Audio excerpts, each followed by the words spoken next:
कि नारी नर्मदा की बगिया सजाती,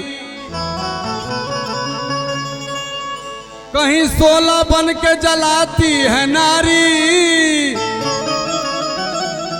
नारी से सृष्टि के संचार होता, मूर्खों की बुद्धि बताती है नारी। नारी से नर की सदा मान होती, और गागर में सागर घुमाती है नारी। नारी माँ बेटी बहन बन पतोहू, और सरगम की नगमा सजाती है नारी। लेकिन आज के समाज में वह नारी के कितना भड़का प्रताड़ित कल जा रहा बा, दहेज के चलते मारल जा रहा बा, किसिम किसिम को उपद्रव जारी बा। एगो गीत से सेवाली, ये गीत सुन के कम से कम रवा आशीर्वाद में चैनल के सब्सक्राइब करब, गाना के लाइक करब, और अपना कमेंट जरूर लिखब गीत कैसा लागल। के चिट्ठी पढ़ते भेज दी, जमाना पाती के रहे, पाती आजो लिखा रहा बा, अंतर रहे के मोबाइल में लिखा रहा बा, कलम से नहीं के लिखा। के चिट्ठी पढ़ते भेज दी, अब बड़का बीरन के नाही ता देख पैबा, बेटिया किरण के नाही ता देख पैबा, बेटिया किरण के नाही ता देख पैबा। चिट्ठी पढ़ते भेज दी है,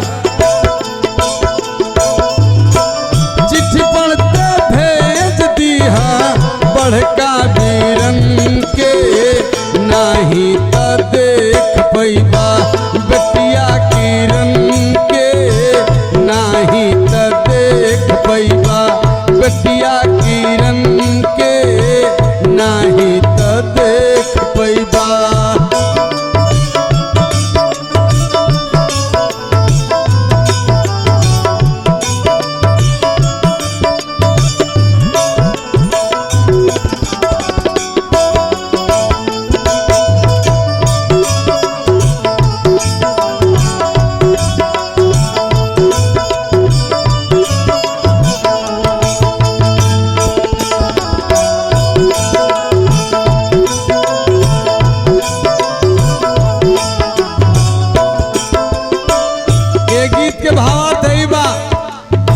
किरण नाम के बेटी बा, अपना बाबूजी के लगे पाती लिखतिया कि अब हमरा ससुरा के लोग, अब हमारा मट्टी के तेल छिड़के वाला लोग बा, हमर देह के गति होखे वाला बा, ते हमर जले वाला बा।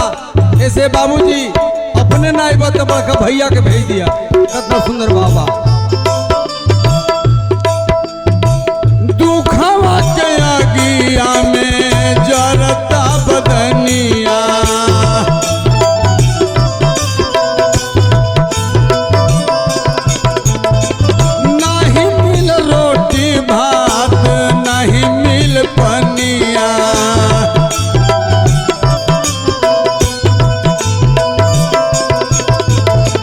दुखवा के आगिया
ससुर के गाड़ी, पतिदेव के लाठी, ये बर्दाश्त से फाजुल बा।